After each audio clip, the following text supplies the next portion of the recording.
Halo semuanya, perkenalkan kami dari kelompok 1 yang beranggotakan saya sendiri, Aisyah Nyanisa Fitri, NIM H 4401221013. Saya Deborah Mareta Brutu dengan NIM H 4401221106.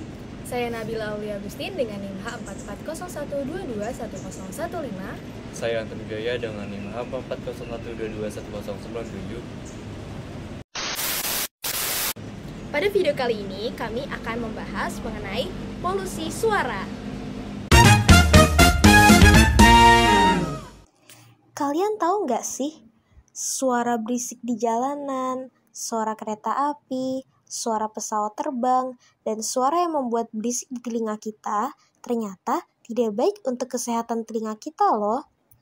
Suara-suara berisik ini tentu sangat mengganggu indera pendengaran kita. Tapi, kalian tahu nggak sih suara-suara berisik ini dinamakan apa? Nah, kalau mau tahu lebih jelasnya, yuk simak video penjelasan berikut ini. Halo. Nah, di sini pada bingung kan, apa sih polusi suara itu? Nah, daripada bingung, mari kita lihat video penjelasannya. Polusi suara atau yang disebut dengan pencemaran suara adalah kondisi di mana lingkungan yang terganggu oleh suara yang tidak diinginkan atau yang berlebihan. Tingkat pencemaran suara dapat diukur dengan menggunakan satuan destabel atau dB. Dan berbagai sumber suara memiliki tingkat yang berbeda. Berikut adalah beberapa sumber polusi suara dan tingkat pencemaran suara pada umumnya. Yang pertama ada lalu lintas berkendara, yang bersumber dari mobil, truk, sepeda motor, dan transport umum. Tingkat pencemarannya adalah sekitar 70-90 di jalan raya, dan di era perkotaan sekitar 50-80. Yang kedua ada industri, yang bersumber dari pabrik, mesin, dan proses industrinya tersendiri. Tingkat pencemarannya ada sekitar 80-110 tergantung pada jenis industrinya. Yang ketiga ada pesawat terbang, yang bersumber dari suara mesin pesawat itu tersendiri dan aktivitas di bandara. Tingkat pencemarannya ada sekitar 90-140 di sekitaran bandara. Yang keempat adalah hiburan, yang bersumber dari konser musik, klub malam, taman hiburan. Tingkat pencemarannya adalah sekitar 90-120 di era hiburan itu. Yang kelima adalah rumah tangga, yang bersumber dari elektronik rumah tangga, alat-alat dapur, AC. Tingkat pencemarannya ada sekitar 40-70 di dalam rumah tangga. Yang keenam ada alam, yang bersumber dari petir, ombak, angin, dan lainnya. Tingkat pencemarannya di bawah 60. Yang ketujuh adalah ketidakseimbangan lingkungan, yang bersumber dari perubahan iklim dan aktivitas manusia. Tingkat pencemarannya ada dapat menciptakan atau mengubah pola suara di lingkungan.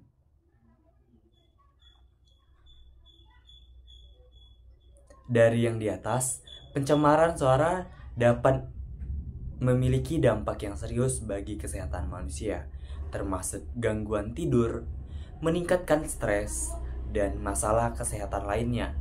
Oleh karena itu, penting untuk mengolah sumber polusi suara untuk melindungi lingkungan dan kesehatan masyarakat setempat. Telinga kalian ini diciptakan untuk mendengar suara-suara yang ada di seluruh alam semesta ini. Oleh karena itu, saya akan menjelaskan apa itu definisi dari bunyi. Bunyi merupakan suatu hal yang sangat esensial dalam kehidupan manusia. Karena dengan adanya bunyi, kita dapat disatukan dengan lingkungan sekitar, membuat kita bisa bereaksi terhadap situasi dan menjaga keseimbangan antara manusia dan alam. Bunyi juga dapat membantu kita untuk mengidentifikasi bunyi, mengkomunikasikan, dan berkomunikasi dengan orang lain. Tetapi, dengan adanya bunyi ini dapat memberikan sisi positif berupa manfaat dan juga sisi negatif berupa kerugian loh. Kira-kira kalian tahu nggak sih sisi positif dan negatif dari adanya bunyi ini? Sini aku jelasin. Pertama, sisi positif dari adanya bunyi. Bunyi sangat bermanfaat bagi manusia karena bermanfaat dapat membantu manusia dalam melakukan perjalanan dan beraktivitas. Contoh, suara bel yang berguna untuk menandai waktu jam makan siang di sekolah. Ada juga suara alarm yang berguna untuk membangunkan orang di pagi hari. Ada suara kicauan burung yang dapat menenangkan seseorang, dan juga suara musik yang indah yang dapat membuat orang merasa bahagia. Tapi ternyata manfaat bunyi lebih daripada itu. Ternyata bunyi juga bermanfaat dalam aplikasi teknologi loh. Karena suara diperlukan dalam membuat program komputer untuk bekerja dengan benar, suara juga digunakan dalam perangkat lunak untuk membuat aplikasi, game, dan masih banyak lagi. Tapi, adanya bunyi ini juga memungkinkan timbulnya sisi negatif dari adanya bunyi. Meskipun dengan adanya bunyi kita dapat mendengar semua hal yang menyenangkan, tapi ternyata bunyi yang berlebihan juga tidak baik untuk manusia, karena dapat mengganggu kesehatan dan kenyamanan manusia loh. Suara yang berisik ini biasanya disebabkan oleh alat-alat berat yang digunakan di lingkungan industri, suara kereta api, atau suara kendaraan bermotor yang berisik. Nah, suara-suara yang cukup berisik di telinga manusia ini dinamakan polusi suara. Bunyi-bunyi yang berisik ini dapat menyebabkan ketidaknyamanan bagi manusia karena dapat merugikan bagi kesehatan manusia.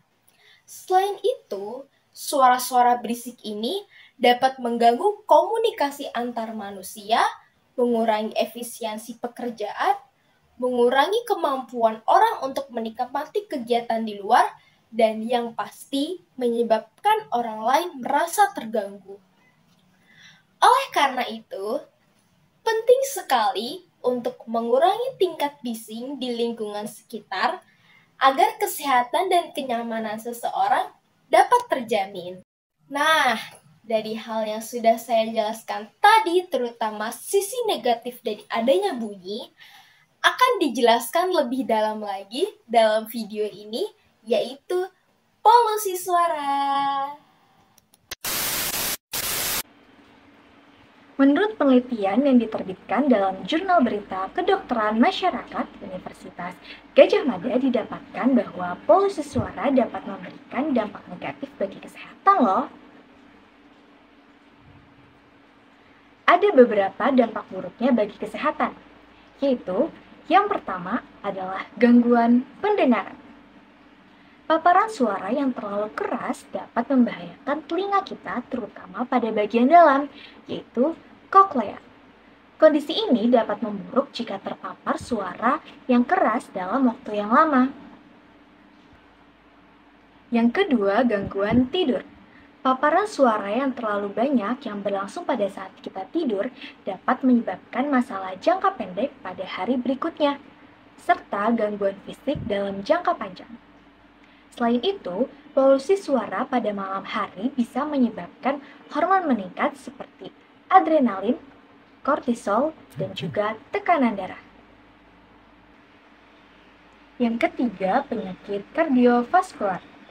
Menurut penelitian dari Harvard yang meneliti hampir dari 500 orang dewasa selama 1 tahun, ditemukan bahwa setiap peningkatan 5 desibel dalam tingkat kebisingan rata-rata 24 jam dikaitkan dengan peningkatan 34% pada serangan jantung, stroke, penyakit jantung, dan juga penyakit serius lainnya. Yang keempat, gangguan mental. Paparan suara keras yang terus-menerus dapat menimbulkan rasa emosi, stres, dan apabila hal ini tidak diatasi, stres ini bisa berkembang menjadi gangguan mental di kemudian hari seperti depresi dan juga gangguan kecemasan. Tak hanya memberikan dampak negatif bagi kesehatan, polusi suara juga dapat berdampak negatif pada lingkungan. Berdasarkan informasi dari CNN Indonesia, terbukti bahwa polusi suara dapat memiliki efek merugikan pada tanaman. Para peneliti menemukan bahwa bibit tanaman pinus pinyon lebih sedikit ditemukan di daerah yang bising dan juga anakan, yaitu tanaman yang berusia antara 2-12 tahun, juga lebih sedikit ditemukan di lingkungan yang bersuara keras. Penelitian ini dilakukan di kawasan pengelolaan habitat rattlesnake di New Mexico untuk menyelidiki efek ekologi jangka panjang dari kebisingan yang terus-menerus. Pada kawasan ini terdapat sebuah sumur gas alam dengan kompresor yang bekerja secara terus-menerus dan menghasilkan kebisingan yang kronis hingga 100 desibel. Yang sama nyaringnya seperti ketika kita berdiri tepat di sebelah rel kereta saat kereta melaju. Hasil dari penelitian ini menambah bukti bahwa kebisingan memiliki efek ekologis yang buruk untuk tanaman dan juga lingkungan di sekitar. Setelah mendengar penjelasan tadi, kita jadi tahu nih, ternyata ada banyak ya dampak negatif yang ditimbulkan dari polusi suara yang tentunya harus kita waspadai. Dampak negatif dari polusi suara tersebut dapat dicegah dengan melakukan beberapa upaya. Upaya yang pertama adalah memisahkan area residensial dengan industri.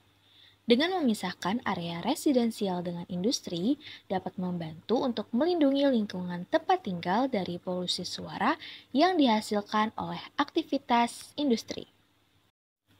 Upaya yang kedua adalah pengaturan lalu lintas, yaitu dengan pembatasan kecepatan dan penggunaan rambu-rambu lalu lintas yang efektif, sehingga tidak terjadi kemacetan yang dapat menjadi sumber dari polusi suara. Upaya yang ketiga adalah dengan melakukan sosialisasi dan kampanye edukasi mengenai bahaya polusi suara dan cara mencegahnya. Hal ini dilakukan agar dapat membantu mengubah perilaku masyarakat dalam mengurangi tingkat polusi suara.